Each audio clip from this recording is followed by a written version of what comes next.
ზოგჯერ არგუმენტი არ არის ისეთი დამაჯერებელი, როგორც ეს ერთი შეხედვით ჩანს.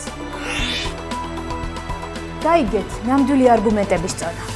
არგუმენტები თეა სიჭინაოსთან. ყოველ საღამოს მაესტროზე. საღამოშვიდობისა, ევროპის პრინციპი მეტი-მეტისთვის აღარ გაგრძელდება ისე, რომ თქვენ იყოთ აღმოსავლეთის იდეოლოგიის ერთგული და ფული მიიღოთ დასავლეთისგან. ეს იქნება ფორმულა ცოტა-ცოტასთვის. ეს არის ერთგვარი გზავნილი ევროპისგან იმ 6 ქვეყნის მისამართით, ვისაც აღმოსავლეთ პარტნიორობის აქტიურ ფაზაზე გადასვლა სურს.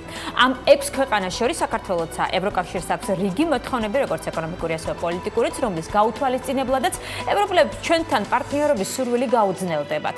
ზუსტად 1 საათში ვარშავაში აღმოსავლეთ პარტნიორობის ფარგლებში მორიგი შეხვედრა დაიწყება. მანამდე კი ევროკომისარმა კეტრინ ეშტონმა ერთი მკაფიო განცხადება გააკეთა. პოსტსაბჭოთა სივრცის ქვეყნებს შორის არჩევანი მათი დემოკრატიულობის დონის მიხედვით გაკეთდება. თუ იქნება მეტი დემოკრატია და მეტი რეფორმა, იქნება მეტი ფული თქვენთვის აცხადებენ ევროპელები. რამდენად შეასრულა დავალება საქართველოს აკმაყოფილებს თუ არა ის ევროკავშირის მოთხოვნებს და გადაგდამს თუ არა ქვეყანა კიდევ ერთ ნაბიჯს ევროპისკენ. ამას უკვე ხვალ შევიტყვებთ, მანამდე კი წინასწარი პროგნოზები შეგვიძლია მოვისმენთ ხელისუფლებისგან და ოპოზიციისგან და ვცადოთ იმის გარკვევაც, მაინც საით უფრო მიიწევს საქართველოს ევროპისკენ თუ სინგაპურიზაციისკენ. გიორგი კანდელაკი და დავით ზურაბიშვილი ერთმანეთის პირისპირ მე ვარ თეა სიჭინაო და თქვენ უყურებთ არგუმენტებს, სადაც განსხვავებული აზრის მქონე ადამიანები საკუთარ არგუმენტებს იცავენ.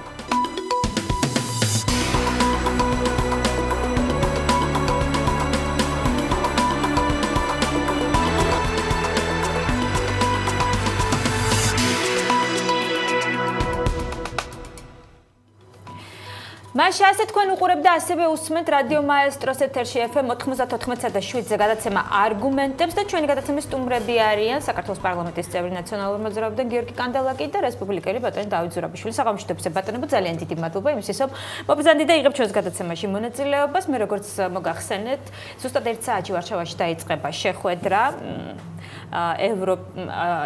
აღმოსავლეთ პარტნიორობის სამიტის ფარგლებში, სადაც მონაწილეობას იღებს ასევე საქართველოს და საქართველოს დელეგაციას ხელმძღვანელობს საქართველოს პრეზიდენტი. ეს არის პროგრამა, რომლის მიხედვითაც ჩვენ უფრო მეტად უნდა დაუახლოვდეთ ევროპას, მაგრამ არსებობს გარკვეული ვალდებულებები, რომელიც უნდა იკისროს იმ 6 ქვეყანამ, ვისაც ევროპასთან დაახლოება, ევროკავშირთან დაახლოება უფრო სურს.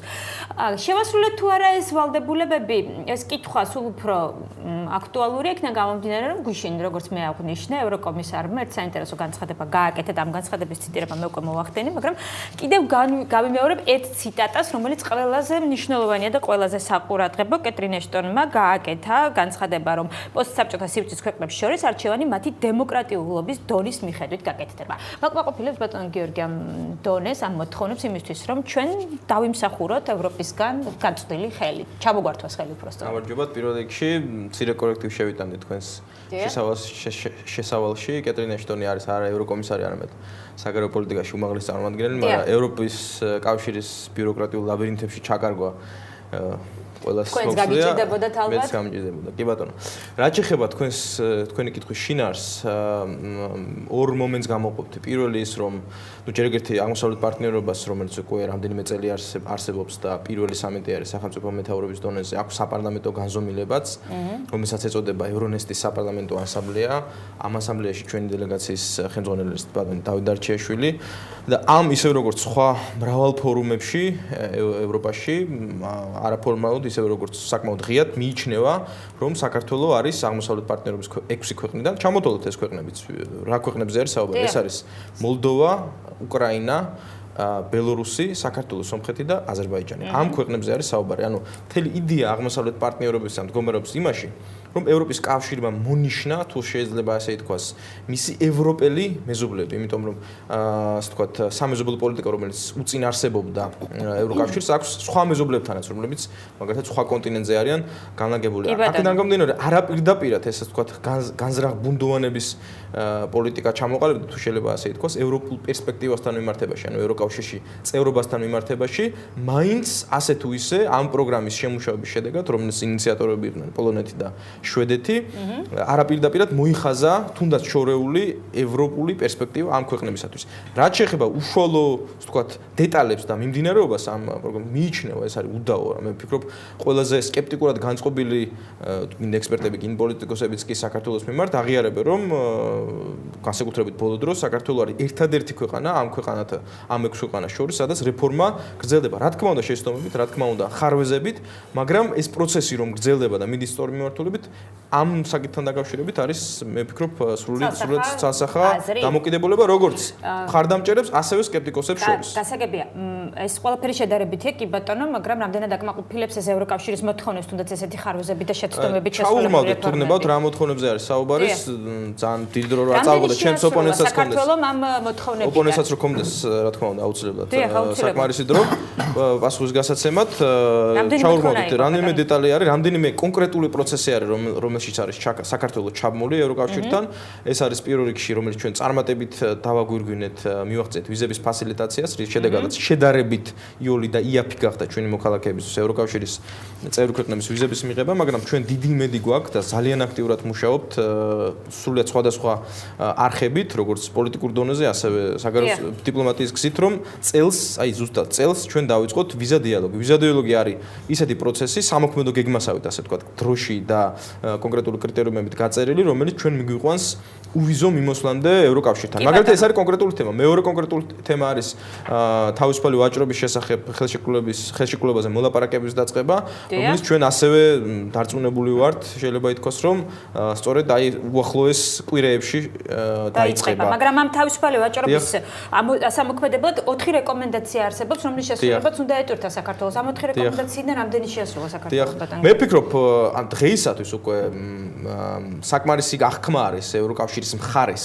იმისა, რომ საქართველოს რომელ ვალდებულებებსაც იღებს, იმ ვალდებულებებს აუცილებლად ასრულებს. არის მაგალითი ერთ-ერთი ქვეყნისა, არ მინდა დავასახელო, ეს არის ჩვენი ძალიან ახლო მეგობარი და პარტნიორი ქვეყანა, რომელმაც ვთქვათ ზედმეტი ენთუზიაზმით აიღო ძალიან ბევრი ვალდებულება რეგულაციების რა ვალდებულება. ჩვენ რა ვალდებულება შევასრულოთ? მოდი ამაზე ვისაუბროთ, იმიტომ რომ სხვა ქვეყნის პრობლემები მაგალითად არის საკვების უსაფრთხოების რეგულაციების შემოღების ვალდებულება და თქვენ იცით რომ ჩვენი მიდგომა არის შემდეგი, რომ თუ კი არჩევანი არსებობს ესე იგი იმგვარ რეგულაციას შორის, რომელიც არის ძალიან რთულად რომლის ადმინისტრება არის ძალიან რთული და რომლის ადმინისტრებისთვის ჩვენი ბიუროკრატია ჯერ მზად არ არის და საერთოდ რეგულაციის არ ქონა შორის ჩვენ ვირჩევთ საერთოდ რეგულაციის არ ქონას, მაგრამ კონკრეტული სამოქმედო ვადის გაწერით, კონკრეტული გეგმის გაწერით, რომ ჩვენ თანდათანობით შემოვიღებთ ამ რეგულაციას, რომელიც ამ კონკრეტულ შემთხვევაში არის ერთ-ერთი მაგალითი არის ანტიმონოპოლიური სამსახურის არსებობის აღდგენა.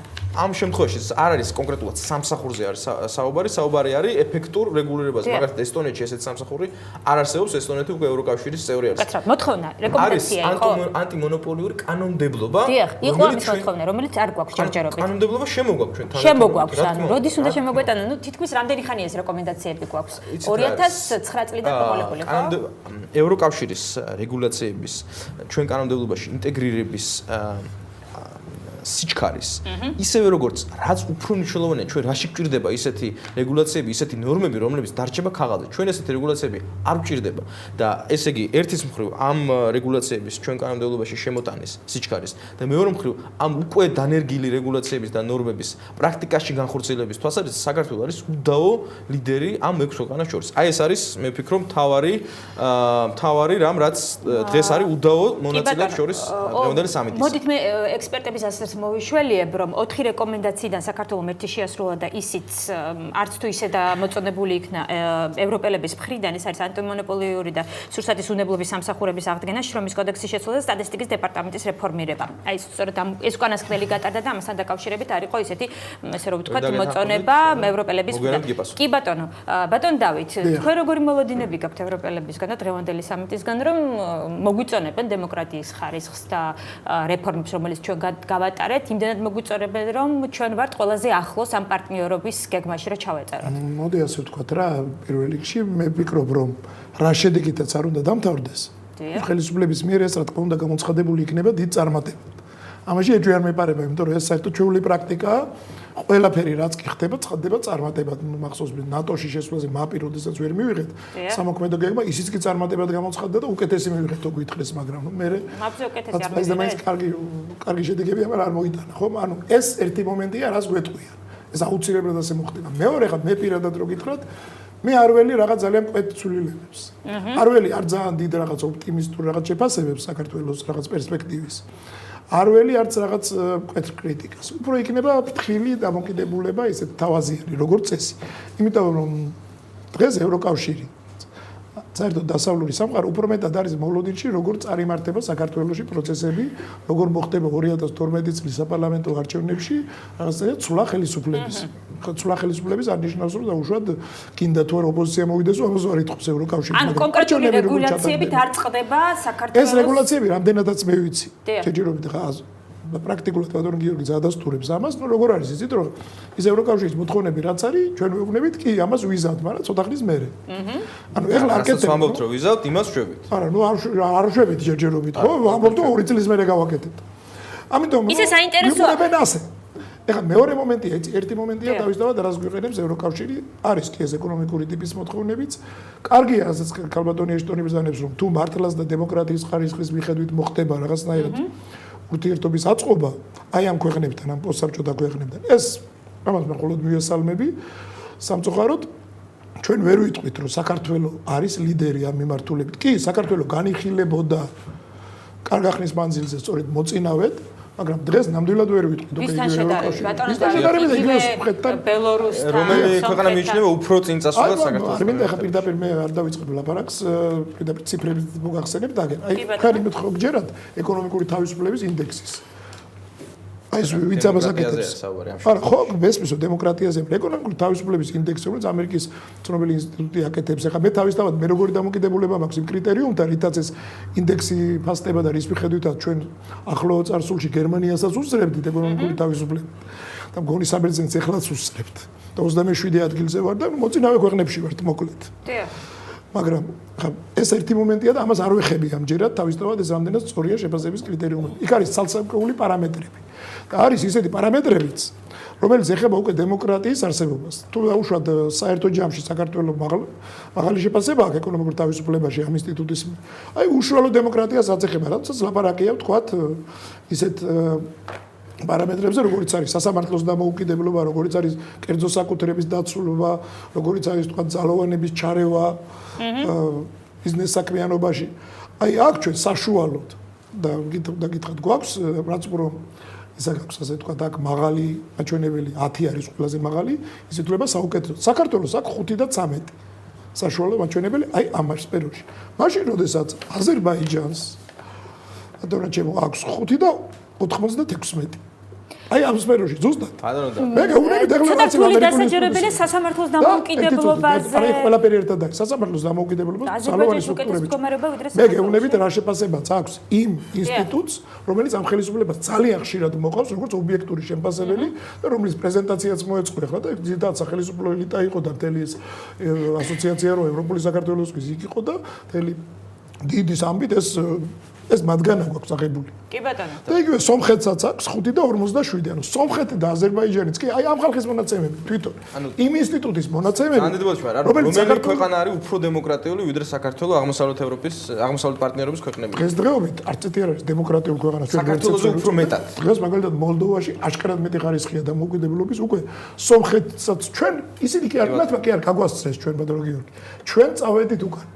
ჩვენ ახლა რა გვინდა ხა ჩვენ რას უნდა ვილაპარაკოთ ეს ამერიკელები გასაგებია რა ეს ამერიკელების ის რა მოვიტანოთ ან ნუ ასე თუ ისე რომელიც ჩვენი ხელისუფლების და ხელისუფლების პოლიტიკის მიმართ სიმპათიითაა განწყობილი და იმათი მონაცემებია რასაც მე ვკითხულობ რომლის მიხედვითაც აი ამ მონაცემების მიხედვითაც კი საქართველოს იმ მაჩვენებლებით და დემოკრატიას ეხება ჩამორჩება სომხეთს და აზერბაიჯანსაც კი მაგრამ ეს რომ არც იყოს ეხლა ჩვენ ცხოვრობთ ამ ქვეყანაში არა ჩვენთვის ხო ის არა თავი სხვა სიტყვის და ხო ვიცით არა რაზე გვაქვს ლაპარაკი ხო ვიცით რაზე გვაქვს ლაპარაკი რა ქვეყანაში რა დავარქოთ ამ ქვეყანას ჩვენ ქვეყანაში შეიძლება დავარქოთ მე ვეთქვი შეუმდგარი ჯერჯერობით ავტორიტარიზმი ეს არის ტიპიური ავტორიტარული რეჟიმი რომელიც ჯერ არ არის დასრულებული კი ქონდა ჩვენ დემოკრატიის პერსპექტივები ჯერ კიდევ ვფიქრობთ რომ გვაქვს მაგრამ გაცილებით ნაკლებია დღეს ამის შანსი ვიდრე ეს იყო 2003 წელს თუნდაც 2007 წელს ყოველი შემდგომი წელიწადში ჩვენ მივდივართ უკან და უკან, ნელ-ნელა უკან ვიხართ. და ეხლა რაღაც იცით რა, რამდენი პარამეტრებით манипуლირებაც არ უნდა მოვახდინოთ, ეხლა ეს არის ფაქტი. როდესაც ქვეყანაში ხდება ისეთი რამე, რაც მოხდა 26 მაისს მაგალითად. მე ვლაპარაკობ ბატო მიტინგის დარბევაზე ამ შემთხვევაში. რაც შეემთხვა ბატონ მურმან დუმბაძეს თუნდაც აქ ჩვენი პარტიის ყოფილ წევრს, რომელიც ადამიანს უყურებთ ტელევიზორში სახსალამათი გამოდის, ეხლა დგას მე აღმოაჩინეთ ფეხებგადამტრეული თელავში. ეს მოქმედებს ყველაფერი და შეიძლება ჩვენი სურათი დემოკრატიული თვალსაზრისით დაზარავდეს თქვენ ესე მიგეთ. ქალბატონი ხანგოჩვილის ამბავი. ყოფილი ჟურნალისტის, რომელიც პრაქტიკულად იქნა ძევლად აყვანილი. იმის გამო რომ მის ძმას ეძებენ. ახლა რაღაცეების ქვეყანაში, სადაც დემოკრატიულობაზე პრეტენზია აქვს, პრინციპულად არ შეიძლება ხდებოდეს. ან თუ ვიღაცა ამას დააშავებს, უნდა დაისაჯოს. კი ბატონო კიდევ უამრავი მაგალითი შემიძლია დაწესებულა. დანარჩენებზე ცოტა მოგვიანებით. ბრალდებები სერიოზულია და არ იცვლება ბატონ გიორგი და ფიქრობთ რომ ევროპაში ამ ბრალდებებს არ აქცევენ ყურადღებას? ან ამ ფაქტებს რომელიც ახლა ჩამოთვლილი იქნათ ბატონი დავითის მხრიდან. მე ვფიქრობ, რამდენიმე მომენტი არის მნიშვნელოვანი. პირველი ის, რომ მიუხედავად იმისა, რომ რაოდენ ასე ვთქვათ, მუქფერებში დახატა ბატონმა დავითმა, პატრიოტებმა დავითმა ეს ჩვენთან არსებული მდგომარეობა, მე ძალიან ბევრი შეხება მაქვს სხვადასხვა ფორუმებზე, სხვადასხვა ინსტიტუტებში და ის აზრი, რომ საქართველო არის ყველაზე წინწასული ამ ქვეყნებს შორის არის უდავო და არანაირ ეჭვს და დისკუსიას არ ექვემდებარება. ეს არის ფაქტი, ბატონ გიორგი. დემოკრატიზაციის და ინსტიტუციონალური რეფორმების თვალსაზრისით, მაგრამ არც ეს არის თავარი და არც ციფრებით მანიპულირება არის თავარი, რითაც სამწუხაროდ ჩემი ოპონენტი დაკავდა და მე თვითონ ჩვენ გვაგადიკებთ ხოლმე ხშირად რომ აი ამ გაგიტაცებთო ეს რეიტინგებიო და დღეს ჩვენ ეს შემთხვევა ვიღებთ ეს არის მაგრამ ესეც თქვენ როგორ გეთახმებით თემაში რომ ესეც არ არის თავარი ესეც არ არის თავარი თქვენ როგორ სამშობლო თავარი არის ის თავარი არის ორი მომენტი. თავარი არის პირველ რიგში ის რომ ევროპისკენ საქართველოს სწრაფვა არის საქართველოს საზოგადოების გამოძახილი. საქართველოს საზოგადოების გადაწყვეტილება და ევროპისკენ და ნატოსკენ საქართველოს სწრაფვას მხარს უჭერს საზოგადოების უდიდესი ნაწილი. მათ შორის ისინიც, ვინც არ უჭერენ მხარს ჩვენს პარტიას. ეს არის მე ვფიქრობ ფუნდამენტური ფაქტი, რომელიც შეიძლება ჩაიკარგება ხოლმე აი სხვადასხვა დეტალების შესახებ როცა ვსაუბრობთ სხვადასხვა დისკუსიებში. ეს ფაქტი არ უნდა დაგვავიწყდეს ჩვენ. მეორე ის რომ დიახ ნამდვილად საზოგადოებას ავიწყდება რომ ევროპისკენ უნდა დისკუსიების დროს იკარგება ხოლმე ეს ფაქტი რომ ესეც რო არ დაიკარგოს ეს დეტალი ჩაგეკითხებით ბატონო როგორ მივდივართ ევროპისკენ როცა ხშირად ვახსენებთ ხოლმე სინგაპურს აი ეს მარტო ჩვენი მაგაზეც გიპასუხებ სინგაპურზეც გიპასუხებ მაგრამ შვეიცარიის ელემენტებითა აზრს დავასრულებ რომ ესე იგი ევროპისკენ სწრაფვა ამ სივრცისკენ სწრაფვა არის ჩვენი ისტორიული გადაწყვეტილება რომ ეს გადაწყვეტილება ჩვენ არც მე, არც ბატონ დავითს არ მიგვიღე ეს განაცხადება დიდი ხნის წინ, ვიდრე ჩვენ დავებადებოდით ამ საზოგადოებაში არსებობდა. რომ თუ საქართველოს და როცა საქართველოს აქვს არსებობის საშუალება, ეს განაცხადება ეს ჩვენს არ დგება. ეხლა რაც შეეხება თვითონ უშუალო პროცესებს და რეფორმებს. ამ რეფორმებს, ამ პროცესებს, თუნდაც მომავალი არჩევნების კონტექსტში კანონმდებლობის გაუმჯობესებას ჩვენ არ ვაკეთებთ, იმიტომ რომ გვინდა დაუშვათ რაღაც პლუსები დავიწეროთ ამა თუ იმ სამოქმედო გეგმის ფარგლებში. ამას ვაკეთებთ პირველ რიგში, იმიტომ რომ ეს სურს ჩვენ საზოგადოებას პირველ რიგში, იმიტომ რომ ეს არის ჩვენი სასიცოცხლო ინტერესი. ის რომ პოლიტიკური ცხოვრება გახდეს უფრო ცივილური, ის რომ პარტიებს შორის იყოს მეტი დიალოგი და მაგალითად არჩევნები ის კარგი ტრადიცია რაც დამკვიდრდა ადგილობრივ არჩევნებზე გაგრძელდეს და გაძლიერდეს, აი ეს ტენდენციები რომ გაძლიერდეს, ეს არის პირველ რიგში რომელი ტრადიცია? ის რომ მაგალითად მეტი ნდობა იყო პროცესის მიმართ, ის რომ საჭიროების რაოდენობა შემცირდა ძირითადი მოთამაშეების მხრიდან. ეს არის სწორედ დემოკრატიული კონსოლიდაცია, როცა ძირითად, რა თქმა უნდა, ყოველთვის იქნებიან მარგინალები, ყოველთვის იქნებიან ისეთი ძალები, რომლებიც მზად არიან, რომ 200-300 კაცი გამოიყვანონ ხელკეტებით ქუჩაში და საფრთხე შეუქმნან, ასე ვთქვათ, პოლიტიკურ პროცესს და გამოიყენონ ძალადობა, მაგრამ საუბარი არის ძირითად მოთამაშეებს შორის შეთანხმებაზე, თამაშის წესების თქვენ გულისხმობთ 26 მაისს აქციის მონაწილეებისგან იყო მხოლოდ ძალადობა გამოკიდებული და სხვა პრინციპულ დამოკიდებულებას სხვადასხვა ამგვარი მარგინალური ანტისისტემური პარტიების და ჯგუფების მხრიდან ძალადობის მიმართ, როგორც ასეთის მიმართ პრინციპულ დამოკიდებულებას. ბატონ გიორგი, კი აუცილებლად. აი დავასრულებ და აუცილებლად მე მოგისმენთ ყურადღებით. ანუ ეს პროცესი ხდება პირველ რიგში, იმიტომ რომ სურს ჩვენ საზოგადოებას და ჩვენი სახელმწიფოს სასიცოცხლო ინტერესია, რომ ამ სახელმწიფოში პოლიტიკა იყოს მეტად ცივილური და მეტ ნდობაზე დაფუძნებული პარტიების. გასაგებია. რა სურს საზოგადოებას? ეს პროცესი, რომელიც საარჩევნო კანონმდებლობის გაუმჯობესებისკენ არის მიმართული, გვაძლევს ნამდვილად იმედის საფუძველს. რა სურს საზოგადოებას ამაზე გვიპასუხებს თავისებურ ვერსიას წარმოგვიდგენს. ბატონი დავითი, ოღონდ გადაცემაში რეკლამის დრო და რეკლამის შემდეგ დავუბრუნდები დაგვალავით.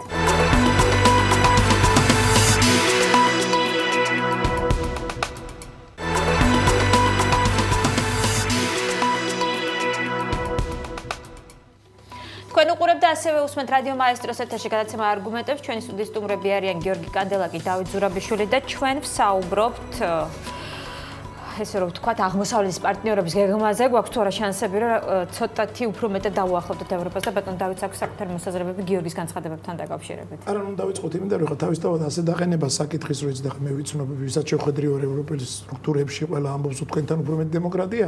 ნუ ეს რაღაცა არასერიოზულია, იმიტომ რომ უნდა გენდოთ სიტყვაზე, ხო, მე ვიღაცა კაცი ვნახე, იმ რაღაცა მითხრა, მაშინ მე ვიტყვი, რომ მე ვისაც ხვდები, ისინი პირიქით მეუბნებიან და რა ქვია, ვის დაუჯერო, მე დამიჯერო. თქვენთან უფრო მეტი დემოკრატია ვიდრე აზერბაიჯანში. ამას დავანებოთ თავი ხა. მე ნამდვილად ვფიქრობ, რომ აზერბაიჯანში დღესდღეობით ჩვენზე მძიმე მდგომარეობაა დემოკრატიის, მაგრამ ეს არ ნიშნავს, რომ ჩვენთან არის. საერთოდ. ეს არა უარესი ყოველთვის შეიძლება გურიაში რო იტყვიან, მისზე უარეს ჯობიაო, ეს არ არის ნუგეში. ჩვენ თუ ჩვენზე უარეს ჯობი ვართ, თუმცა ამაშიც სერიოზული რეგრესი გვაქვს. ეს საერთოდ არაფერს არ ნიშნავს ჩვენთან, იმიტომ ჩვენ გვაინტერესებს აგერ ითქვა, რომ ქართველი ხალხის არჩევანია ქართული საზოგადოების ევროპას ორიენტაცია და ევროპაში ინტეგრაცია. კი ბატონო, ძალიან კარგი. მაგრამ რა გეცდება ამისთვის? რა არის ევროპა? ევროპა ის ხო არ არის ვიღაც ფარველი მხოლოდ და პატრონი, რომელსაც ფული უნდა გვაძლიოს, რომელსაც რაღაცა ჩვენი უსაფრთხოება გუზრუნველყოს, კარგია ესეც თუ ხდება.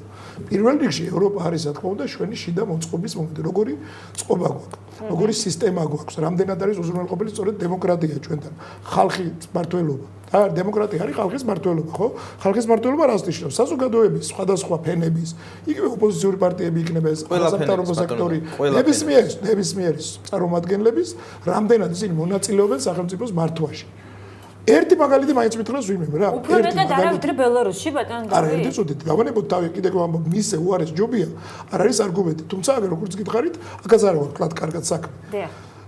ერთი მაგალითი შეგვიძლია ვინმე მოიყვანოს, როდესაც რომელიმე ინიციატივა ან საზოგადოებრივი ჯგუფის, რომელიც არ არის ხელისუფლების, თვითონ ასე ვთქვათ, პროსახელისუფლებო და ხელისუფლების მიერ ხელდასმული თავიდან ბოლომდე. ეგეთი ჯგუფებიც ან ოპოზიციური, რამდენი წინებავთ იმდენია.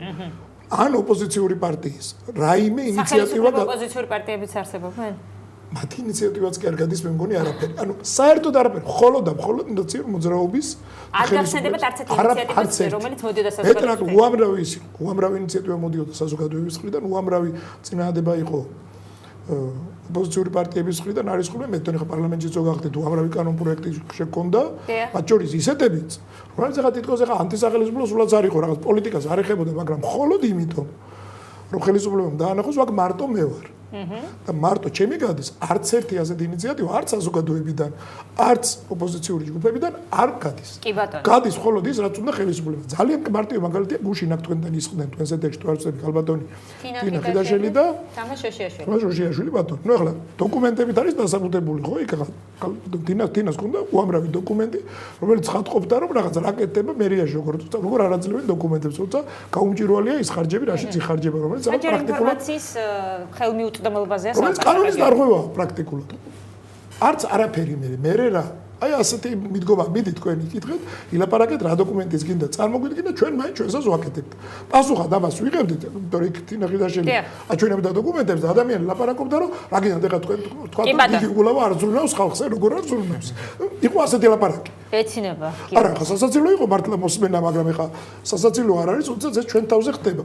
როდესაც ეს ხდება ჩვენ თავზე, როდესაც პრაქტიკულად ჩვენთან ის მონაპოვარიც კი, რაც ასე თუ ისე იყო ამ 20 წლის მანძილზე დემოკრატიის. ჩვენ ყველანი უყურებთ ეს ნელ-ნელა მიდის.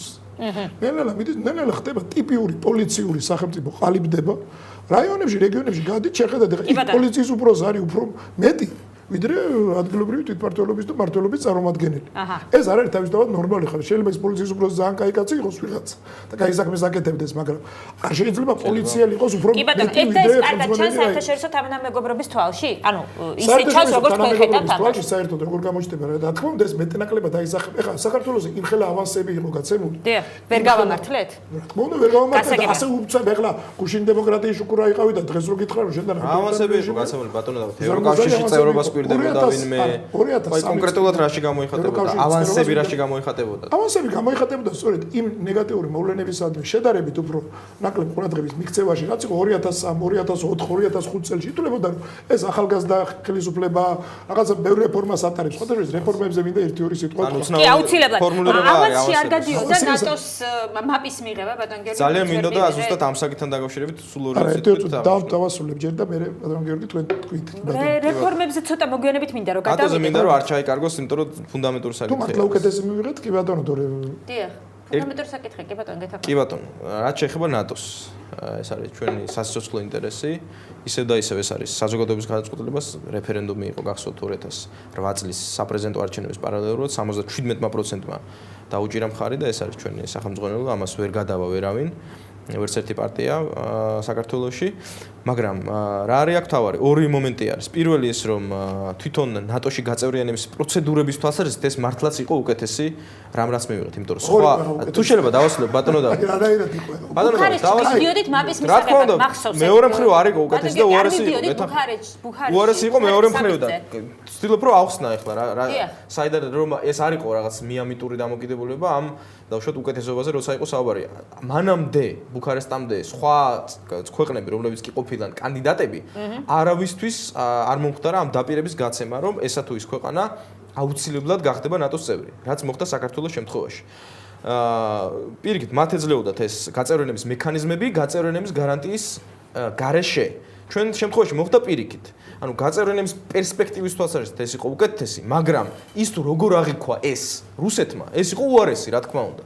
და სწორედ ჩვენ ამისკენ ვაფრთხილებდით ჩვენს პარტნიორებს, ჩვენს მეგობრებს, ჩვენი მეგობრებიც აფრთხილებდნენ, ასე ვთქვათ, უფრო სკეპტიკურად განწყობილ ქვეყნებს, რომ თავარი აქ ის კი არ არის თუ ასე ვთქვათ, ბუკვალურად აი გაწევრიანების მექანიზმების ესა თუ ის დეტალი, არა, თავარი არის ის, თუ როგორ აღიქვამს ამა თუ იმ გადაწყვეტილებას ის სახელმწიფო, რომელსაც საქართველოს ამ მიმართულებით მოძრაობა მიაჩნია მიუღებლად. და ხას უსვამ, რომ საქართველოს მოძრაობა მიაჩნია ამ ხელისუფლების კი არა. ანუ ეს კლიშეც არსებობდა, მაშინ არ დაგიმალავდა ჩვენ ერთ-ერთი ჩვენი მიღწევა, სწორედ ამ კლიშეს დასუსტება და ნაწილობრივ დანგრევაც არის, როგორც რუსეთში, ასევე ნაწილობრივ უფრო შედარებით მცირე ხარისხით დასავლეთ ევროპაში, რომ აი მაგალითად თუ კონკრეტულად ავიღებთ ნატოში გაწევრიანება, აი ეს სწრაფვა არის მიხეილ სააკაშვილის პირადი გადაწყვეტილება, რაც აბსოლუტურად ასე არ არის, ეს რეფერენდუმას დაადასტურა, მაგრამ მე ვფიქრობ, რომ ის რომ დღეს ნატოში გაწევრიანების მხარდაჭერა საზოგადოებაში ასევე ძალიან მაღალი არის და ოპოზიციური პარტიების უდიდესი ნაწილი კვლავაც მხარს უჭერს ნატოში ინტეგრაციას, მე ვფიქრობ, ეს მიუთითებს იმაზე, რომ ეს კლიშე აბსოლუტურად მოკლებული იყო. ბოდიში, ბატონო დავით, იქნებ დამეხმაროთ, თქვენ უფრო მეტი გემახსოვრებათ, ჩემზე მეტი გემახსოვრებათ. დაპირება საერთაშორისო თანამეგობრობის მხრიდან, რომ საქართველოს აუცილებლად გახდება ნატოს წევრი, ეს მხოლოდ და მხოლოდ ვარდების რევოლუციის მონოპოლია თუ ვარდების რევოლუციებიც არსებობდა? ამანამდეც იყო, ასე პირდაპირ არ ყოფილა თქმული, მაგრამ დაპირება იყო, რომ საქართველოს დაპირება ბუქარესტში მოხდა. არა, განცხადება, რომ ჩვენ გსურს ნატოში გაწევრიანება, პირველად პრეზიდენტმა შევარდნაძემ გააკეთა ეს. დავიწყებული არის პრაღის სამიზეს, გავუწდება ხოლმე, ანუ უშუალოდაც ჩვენი, ისე ვთქვათ, გუნდის გადაწყვეტილება, ანუ გაცხადებული პირველად, რომ საქართველოს სურს, მაშინაც იყო სამოქალაქო სამოგზაურობაში მოძრაობა ასე შემდეგ. ასე შემდეგ. ეხლა სანდვართ ნატოსთან მიმართებაში. ჩვენ ბუქარესტში მივიღეთ აი ეს კონკრეტული მექანიზმი, რომელიც შინაარსით არის პრაქტიკულად იდენტური მაპისა, უბრალოდ ქვია სხვა სახელი და გვაქვს ეს ნატო საქართველოს კომისია. მთელი ამ დროის განმავლობაში მე გახდით არაერთ შეხვედრაზე, რომელიც ამ ასე ვთქვათ მექანიზმის ფარგლებში ხდებოდა. ნოემბერში ჩამოდიან ნატოში ნატოს წევრი ქვეყნების ელჩები საქართველოში მეორედ უკვე ჩრდილოეთ ატლანტიკური საბჭო და ამ დროის განმავლობაში საქართველოს ძალიან მოკლედ თუ შეიძლება ითქვას დაიწერა ძალიან ბევრი პლუსი. ძალიან დადებითი შეფასებები არის ამ გეგმის განხორციელებისა. რა მოხდება ხვალ? რა არის შემდეგი? ჩვენ დიდი იმედი გვაქვს, რომ იცით რომ მაისში იქნება შემდგომი სამიტი ჩიკაგოში, გასულ სამიტზე ლისაბონში დადასტურდა ბუქარესტის გადაწყვეტილება, მაგრამ ჩვენი დიდი იმედი გვაქვს, არ მინდა დეტალებში შევიჭრა, მაგრამ გაწუნებთ ძალიან აქტიურად მუშაობთ ჩვენც და საქართველოს მხარდამჭერებიც და საერთოდ ჩვენს რეგიონში თავისუფლების მხარდამჭერები მთელს ევროპაში და მსოფლიოში აქტიურად მუშაობენ, რომ ჩიკაგოს სამიტზე არ მოხდეს შემოფარგლა, უბრალოდ დადასტურებით კი არა ბუქარესტს, არამედ საქართველოს რეალურად წინ წაიწევს. ჩვენ ველოდებოდით მაპს ესეთი გაწყობა იყო ყოველ შემთხვევაში 2007 წლის მოვლენებმა ამ მოვლენას 2007 წლის ნოემბრის მოვლენებმა ამ მოვლენას შეუშალა ხელი. მე რამდენადაც მაპს უფრო მეტად შეუშალა აგვისტოს ომმა. აგვისტოს ომი მოხდა ბუქარესტის შემდეგ, ბატონო დავით. კი. ბუქარესტის შემდეგ რომ მოხდა. მარტო 7 ნოემბრის ამბავი არ იყო. არა, 7 ნოემბრის ამბავიც არ იყო, იქ იყო სხვა მომენტებში. ამანაც ითამაშა აგვისტოში მოხდა ბუქარესტი იყო აპრილში. ხო და მაგას ვამბობ. მე ვაპარაკობ ნატოში გაწევრიანების პერსპექტივაზე. აზერ დაგპირდები კი მე შემიძლია ვიღაცას დაგპირდე, რომ მოდი ამას გაგიკეთებ და მე 100 წელი არ გავაკეთო. აგვისტოს ომის შემდეგ საქართველოს ნატოში გაწევრიანების საკითხი იმ დროს, როდესაც ჩვენთან საქართველოს ტერიტორიაზე, აგერ ჩვენგან ძალიან ხშირად ვიმეორებთ ხოლმე ხო რაღაც 30-40 კილომეტრში რუსეთის სამხედრო ძალები იმყოფებიან. ოკუპირებული ტერიტორიები გაქვს. რეალურად აქ გაწევრიანების საკითხებზე, რა თქმა უნდა, ამან ძალიან შორს გადაწია. სანამ ეს არ იქნება მოგვარებული. თორე ეს სერიოზული პრობლემაა ძალიან. ყველაფერს თავი დავანებოთ შიდა დემოკრატიის მომენტს არ ვეხები ამჯერად. ის რომ აქ რუსეთის ჯარი გიდგას, ახლა ამ ასეთ სიტუაციაში რა თქმა უნდა ნატოში მიღება ძალიან რთულია. ამიტომ ჯერ ეს საკითხია გადასაწყვეტი და თორემ ის შეიძლება ბევრი რაღაცა. არა, ბატონო, კიდე ეს ათუ და ეს რომ ჩვენ რომ დავცილდი ჯერ საქართველოს ნატოში გაწევრიანებას? მე არ თუ ხარს უჭერ, ამაზე ოფიციალურად აქვს ჩვენ პარტიას ხელი მოწერილი და პარლამენტში პატარებს ეს დაგავიწყდა. კიდევ ერთხელ მინდოდა მე მსიამოვნებელს მოსმენა, რა თქმა უნდა. ლაპარაკი ეს არა მარტო ჩვენ პარტიას, კიდევ სხვა პარტიებიც იყვნენ, ვინც ეს ოფიციალურად განაცხადეს და დღემდე ჩვენ ამის ერთგული ვართ ჩვენი ამ ორიენტაციის, მაგრამ სამწუხაროდ ვამბობ, ამის პერსპექტივა დღეს გაცილებით უფრო ნაკლებია, უფრო შორსაა გადაწეული. თორემ მე მჯერა როდესაც ეს მოხდება. რის გამო და ცილად ეს უფრო მალე მოხდება, ვიდრე ჩვენ გონი. ამაზე ნუ ვიდავებთ ახლა. რატო მოხდება? ვიდრე მინდა მადლობა გადავხადო ბატონ დავითს რომ რაღაც კონსტრუქციულობის ელემენტი გამოაჩინა იმაში. რაღაცა გეგმა იმაში რუსეთის ჯარი გაკავდა, როგორ გაკავდა იმაში რომ დაინახა სხვა მიზეზებიც თუ მიზეზებიც თუ შეიძლება ასე ითქვას საქართველოს ჯერ არ გაწევრიანებისა ნატოში ვიდრე დავუშვათ ჩვენი შიდა პოლიტიკური პროცესები. არის ბევრად უფრო ზარმაზარი პოლიტიკური და ეკონომიკური მასშტაბის მქონე მომენტები ვიდრე დავუშვათ საქართველოს მომავალი არჩევნები. თუ დემოკრატიის სალაპარაკო არ უნდა მიცე, როდესაც იცი რომ შენ როდესაც გყავს იქ მოწინააღმდეგეები ნატოში შეყვანის დროს, იმას არ უნდა მიცე ისეთ სალაპარაკო, რომ დემოკრატიის დარღვევაში დაგდოს ბრალი და იყოს მართან. და სწორედ ამიტომ ჩვენ ძალიან მოწინააღმდეგე ვართ და ჩვენ იმედი გვაქვს რომ თქვენც იქნებით ამ პროცესის ნაწილი, რომ საქართველოში მომავალი არჩევნები ჩატარდეს კარგად, რომ მონაწილეები არ შეიტანოს. ნაწილი რომლისგანაც გამოეთიშა წინ რესპუბლიკური პარტია იმ გულისხმობ იმ ფორმას, რომელიც არჩევნო გარემოს გასაუმჯობესებას მიმდინარეობდა. დღეს ესეთ სიტუაცია გვაქვს საქართველოში, ხა არჩევნებზე საერთოდ ლაპარაკი ზედმეტია, იმიტომ რომ თვალ რო ჩაატარა. აი ამით ხელს არ უწყობთ საქართველოს ნატოში ინტეგრაციას. აი ამით ნამდვილად. ჩვენ არ უწყობთ თორმე ხელს და ჩვენ არ ვიყოთ შევდივართ სულივით ეს. ესეც ელემენტია, როგორც აღნიშნეთ, ერთ-ერთი ელემენტია. ხელს არ გიშლით. ესე იგი ისეთ გვამინდა რომ დღეს სიტუაცია ესეთია. იმდენად არის ესე იგი ხალხზე წნეხი, ადამიანებზე, ჩვეულებრივ ადამიანებზე წნეხი, მათ შორის ეხლა ოპოზიციური ყოფნა, ოპოზიციური აზრის დაფიქსირება ქვეყანაში, როდესაც ხდება საშიში, როდესაც ადამიანები ამას ერიდებიან და ძალიან ბევრი eriდება. აგერ ეხლა უმარტივესი ამბავია რა, რამდენიმე შემთხვევაში. მუშები გაიფიცნენ, ქუთაისში მოხდა. მუშების გაფიცვა ეხლა აბსოლუტურად არანაირი პოლიტიკური მოთხოვნა იქ არის. აბსოლუტურად. ადამიანი დააკავს.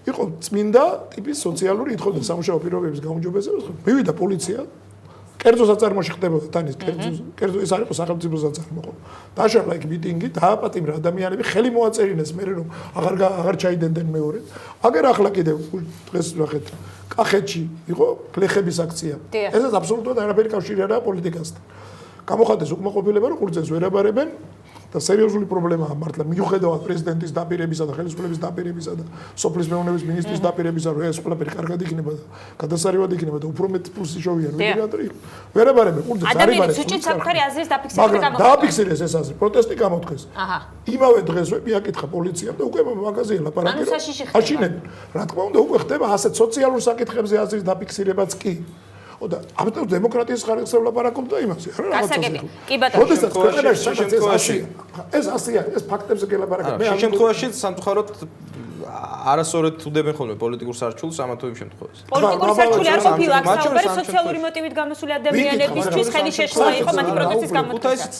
კი ბატონო კი ბატონო არა მოდით ჯერ მაშინ გადაცემაში რეკლამის დროა და რეკლამის შემდეგ შევაჯამოთ ჩვენი გადაცემის თემა დაგვალოდეთ ჩვენ დავბრუნდებით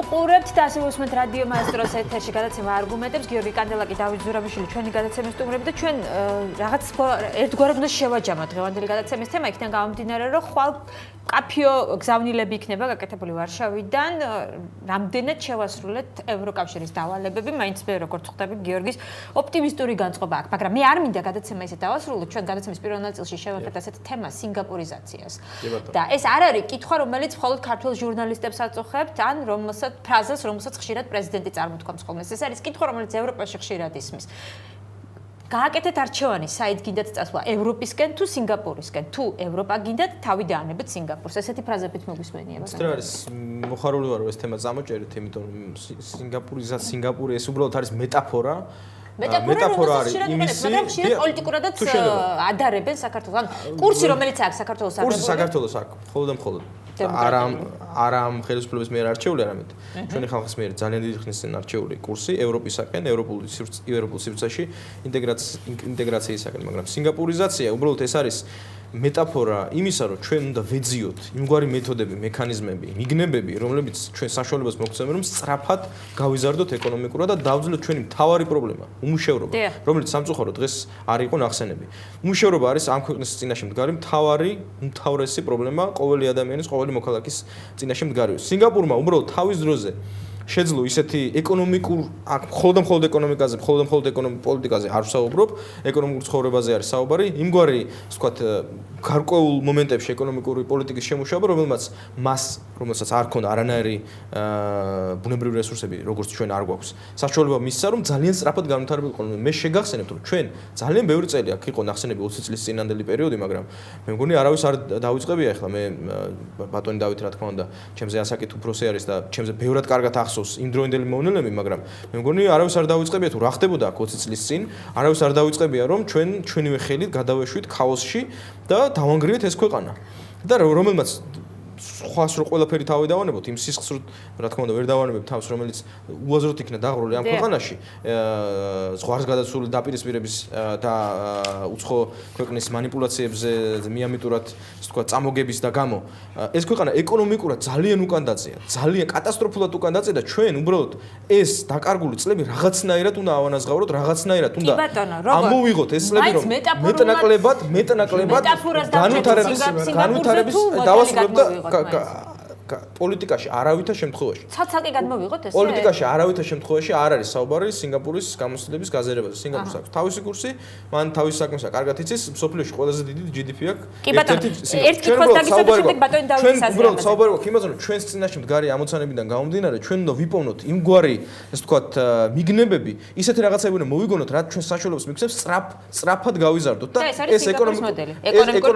ეს არის მეტაფორა, ეკონომიკური ზრდა რო იყოს სწრაფი, იმიტომ რომ ჩვენ თუ გავიზარდეთ ნელა, ჩვენ ვიყავით სულ ღარიბები. აი ეს არის რეალობა. რა ვიცი, ამ რეკომენდაციების რეგულირების თვალსაზრისით სიჩქარე არ არის კარგიო და ისე რეგულირების შემოღება ანელებს ეკონომიკურ კი ბატონო, კარგი, მაშინ ბატონო დავიც. არ ანელებს ეს ერთი მომენტია. სინგაპურიზაციას რაც შეეხება და სინგაპურსაც შეეხება. ბატონი სააკაშვილმა არაერთხელ ამბობს ხოლმე, რომ მე ხა ჯადოსნური ჯოხი არ მაქვს, რომ გავიქნიო, პირდაპირ ციტირებას ვახდენ და სინგაპურად ვაქციო საქართველოს. ანუ სინგაპური ჩვენთან არ არის მარტო ეკონომიკური სასწაულის მომენტი, იმიტომ რომ ჩვენი ეკონომიკური განვითარება პრაქტიკულად ისეთი მაღალიტებით ვეღარ მიდის, როგორც მიდიოდა თუნდაც ომამ. დაუშვათ შეიძლება საკმაოდ ეს არ არის მარტო ომის ბრალი. მარტო ომის ბრალი არის რაღაც პოლიტიკური მიზეზებიც, კურსის მიზეზებიც. ძალიან ბევრი პრობლემაა თვითონ ეკონომიკაში ჩვენთან და იგივე თუნდაც ის რომ პოლიციური ტიპის სახელმწიფო ყალიბდება საქართველოში, ამით უფრო ვემსგავსებით სწორედ სინგაპურს. ჩვენ სინგაპურს ვემსგავსებით უფრო პოლიტიკური კუთხით ვიდრე ეკონომიკური. რა თქმა უნდა, სინგაპურში არ არის ოპოზიცია გადავნილია ყველაფრისგან. სინგაპურში საერთოდ რეზერვებიც აგძალეთ ბატონო დავით. ჯერჯერობით არ მისულობთ მაგამდე, რა ვიცი, პარკში ჯდომა აგძალულია ცოტა ისე წვილების, ცოტა სხვანაირი. როგორ გეკადრე? როგორ რა დაჯერდა. წადება გოგონასთან ერთად დაჯექით პარკში და ნახო რა მოგიდგა. ამუ ბატონო და დიდია დაცვა დადიზა წესიერად დაჯექიო ხალხს პარკებში შეშიშვა საძლევი. ნუ ხა ფაქტებს გიყვებით. აჰა. საპროტესტო აქციაც კი იყო მაგის გამო დამართა რიყის პარკში თუ გახსოვთ. იყო. ანუ ამით ვემსგავსებით სინგაპურს შეიძლება. სინგაპურს ვემსგავსებით იმით ასევე რომ იქ არის კონტროლი მედიაზე სრული. ჩვენთან სრული არ არის, მაგრამ აქეთ მივდივართ. ცდილობს ყოველ შემთხვევაში და იგივე მედიის მდგომარეობას თუ შევადარებთ როგორი იყო გნებავთ ვარდების რევოლუციამდე, გნებავთ პირველ წლებში და ეხლა როგორია, რა თქმა უნდა, სხვაობა არის ძალიან დიდი. აქ ეს სინგაპური ამ შემთხვევაში ხალხის თვალში, როგორც ეკონომიკურად ძლიერი ქვეყანა შეიძლება ასე უნდა წარმოაჩინოს, მაგრამ რეალურად ჩვენ მივდივართ უფრო პოლიტიკური სინგაპურიზაციისკენ. ეკონომიკურადაც კი ევროკავშირი და ევროპა რეგულაციებზე რო ვლაპარაკობთ, ეხლა იგივე შრომის კოდექსი, რომელიც ჩვენ გვაქვს პრაქტიკულად თლიანად არის შესაძლებელი. დამქირავებლის უფლებები მხოლოდ და დამქირავებლის უფლება არის 0. კი, ამით ჩვენ რაღაცა თავისუფლების ინდექსებში წინ მივდივართ, მაგრამ ევროკავშირის ქვეყნებში ნახოთ როგორია. ზოგადად მეტად არის უმუშევრობა, ბატონო და ჩვენ რა გვინდა ისეთი რეგულაციები, როცა გვექნება 90% საქართველოს ციგარიმის გარეშე მესმის უმუშევრობა მესმის ეს უკვე. მე არ ვიცი თქვენ მნიშვნელოვანი არ არის ეს პრეზიდენტმა ორი დღის ძალიან წინ რამდენიმე დღის წინ განაცხადა რომ უმუშევრობა შემცირდაო. რაბარ შემცირდა ხარ არა ჩავხედოთ პრეზიდენტმა თქვა. ჩვენ და თვით დასაქმებულებს ვეძახით იმ ადამიანებს ვისაც რაღაც ორი ნაგლეჯი მიწის ნაკვეთი აქვს და ის არ ითვლება. აი მაგათო თავი არ დავარებოთ დავიღოთ სტატისტიკური მონაცემები და უმძიმეს სიტუაცია გვაქვს მოყოლებული და არაფერი არ შვილს. კი ბატონო, გასაგებია. ამას არ შვილის ის მეთოდები ახლა ყოველ შემთხვევაში ეს არც ევროპული არც. რა თქმა უნდა, ის ვინც არის დასაქმებული ხშირ შემთხვევაში, რა თქმა უნდა, ყოველას არ აქვს. მე მახსოვს კაგერ ბატონმა გაბაშვილმა ამასრად მენტალიტეტს დააბრალა. თურმე რა მენტალიტეტს დააბრალა. კარგი, ბატონო, საკმარისხებას მაგრამ ახლა თუ კი ადამიანი დასაქმებულია, ის დასაქმებულია. ეს უფრო სტატისტიკურ მიდგომაზე არის საუბარი, მაგრამ ის რომ ჩვენ ყველას გვინდა რომ ყველას ქონდეს მეტი კეთილდღეობა და მეტი ფული. რაზეა ლაპარაკი? სტატისტიკის მიხედვით ჩვენ და ბატონო, ძალიან ფიქრ კრიტერიუმზე არის საუბარი, ვის ჩავთვლით უმუშევრობა. ძალიან დიდი მადლობა. კი ბატონო, ძალიან დიდი მადლობა ბატონებო. ძალიან დიდი მადლობა ბატონებო, სამწუხაროდ ჩვენ დრო მოიწერა გიორგი კანდელაკი, დავით ზურაბაშვილი ჩვენი გადაცემის სტუმრები. ჩვენ უფრო მეტი სასაუბრო გვექნება ალბათ მას შემდეგ რაც გაირკვევა კონკრეტული გზავნილები უკვე ევროპისგან. აი ვერ მოსწერ დასკვის თქვა და თქვა. შეიძლება ამ სამიც თუ დიახ. არ ამგონია რაიმე სერიოზული წამოვიდეს იქიდან ან ერთის მხრივ, ან ქების მხრივ, ან საყვედურის. მაგრამ ჩვენზე არის დამოკიდებული თუ ჩვენ თვითონ ქართული საზოგადოება არ მოინდომებს ქვეყანაში დემოკრატია იყოს აქ ხელისუფლების შეხედვით დემოკრატია არ იქნება. გასაგებია, ძალიან დიდი მადლობა. კი ბატონო, დაველოდოთ მოვლენაზე და დაუბრუნდეთ შემდეგ ამ თემას. ძალიან დიდი მადლობა მობრძანებისთვის. 29 საათზე მაესტროს ახალობებს ირაკლი ჩიხლაძე გაგაცნოთ, 10 საათზე პირდაპირ საუბარი და ეკაბერდის სტუმრები იქნებიან არჩილ კუპილაშვილი და ნინა ხატისკაცი. მე ხვალამდე გემშვიდობებით, ნახვამდის.